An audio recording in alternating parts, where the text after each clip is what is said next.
हरे कृष्णा, जय श्री राधे, जय जगन्नाथ। रिलेशनशिप्स को लेके आजकल बहुत सारे क्वेश्चंस आ रहे हैं, mails, messages and a lot of things. तो मैंने सोचा कि सारे क्वेश्चंस को लेकर मैं आप सबको एक कॉमन आंसर दे दूं, क्योंकि सभी के क्वेश्चंस को पढ़ के आंसर करना मे बी मेरे लिए पॉसिबल नहीं है। पर आई थिंक मैं आज आपको जो चीज़ बताने वाली हूँ जिससे आपको ये सारी चीज़ों से डील करने में, इन सारी चीज़ों के बारे में नॉलेज मिलेगी। एंड आई थिंक आप जो प्रॉब्लम फेस कर रहे हो अभी, उसकी सल्यूशन भी ज़रूर मिलेगी। देखिए, सबसे पहली बात मैं तो शास्त्रों से ही बोलूँगी। अगर आप स्पिरिचुअलिटी की प्रैक्टिस करते हो, अगर आप भक्त हो, तो फिर जब मीराबाई ने तुलसीदास को एक पत्र लिखा था कि मेरे घर वाले मुझे भक्ति करने नहीं दे रहे हैं, कुछ प्रॉब्लम में हूँ मैं अभी, तो मुझे अभी क्या करना चाहिए, तो तुलसीदास जी ने उनको एक ही स्टेटमेंट बोला था कि जो लोग, जो परिवार हो या फिर संबंधी हो, फिर जो भी हैं, आपको कृष्ण भक्ति में बाधा सृष्टि करते हैं तो उनको छोड़ देना चाहिए। तो ये शास्त्र में तुलसीदास एक बहुत ही बड़े शुद्ध वक्त हैं, उन्होंने बोला है।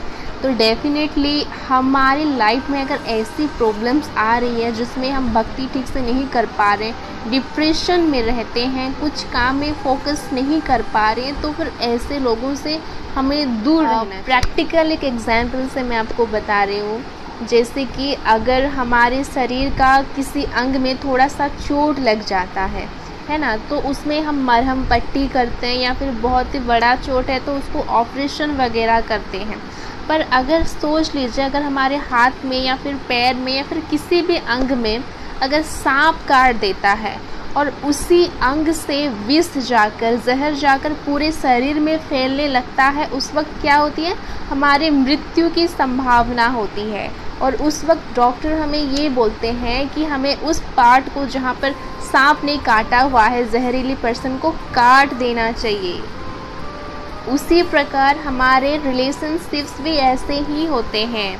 अगर हमारी लाइफ में कुछ ऐसे पर्सन हैं, वो हो सकता है भाई बहन, पति पत्नी, या फिर कुछ भी रिलेशनशिप्स, गुरु शिष्य, कुछ भी हो, अगर आपकी लाइफ में वो थोड़े बहुत प्रॉब्लम्स क्रिएट कर रहे हैं, जितना आप टॉलरेट कर सकते हो, आप उसको मरहम पट्टी करने की कोशिश करिए, आप समझाने की कोशिश करिए, हर तरीके से चीज़ों को सॉर्ट आउट करने की कोशिश करिए। जैसे कि मैं हमेशा बोलती हूँ कि रिश्तों को तोड़ना नहीं चाहिए। रिश्ते बहुत ही मुश्किल से बनते हैं, रिश्तों को तोड़ना नहीं चाहिए। पर 100% प्रयास करने के बाद भी रिश्ते हैंडल नहीं हो रहे हैं, और अगर वो आपकी भक्ति में, आपके कॉन्शियसनेस में बाधा बन रही है बार बार, तो फिर बेटर है कि हमें उस रिश्ते को इग्नोर करना चाहिए, या फिर छोड़ देना चाहिए तो मैं नहीं बोल सकती हूँ, थोड़ा सा दूर हो जाना चाहिए, हमें डिस्टेंस मेंटेन करना चाहिए। या फिर अगर मतलब बहुत ज़्यादा अफेक्ट कर रहा है आपकी भक्ति लाइफ में, आपकी स्पिरिचुअलिटी में, तो फिर आपको स्टे अवे, मतलब पूरी तरीके से आपको आउट हो जाना है, उस रिश्तों से खुद को आज़ाद कर देना है। अगर इतनी ज़्यादा ही प्रॉब्लम हो रही है, एंड ये चीज़ मैं ऐसे ही नहीं बोल रही हूँ, मैं जो चीज़ बोलती हूँ वो खुद मैंने एक्सपीरियंस किया होता है, उसके बाद मैं बोलती हूँ, क्योंकि I am very much practical. मैं आपको ऐसी कोई चीज़ नहीं बताऊँगी जो चीज़ मैंने खुद ना फॉलो किया हो या फिर मैंने एक्सपीरियंस ना किया हो, ठीक है। बहुत से ऐसे रिश्ते होते हैं जिसको तोड़ना हमें नामुमकिन लगता है, नॉट मुश्किल में नहीं बोलूँ, नामुमकिन लगता है। पर जब हमारी कॉन्शियसनेस, जब हमारी भक्ति लाइफ अफेक्ट होती है, तब उसका एक ही सलूशन बनता है, उस रिश्ते को हमें तोड़कर अपनी भक्ति पे फोकस करना चाहिए।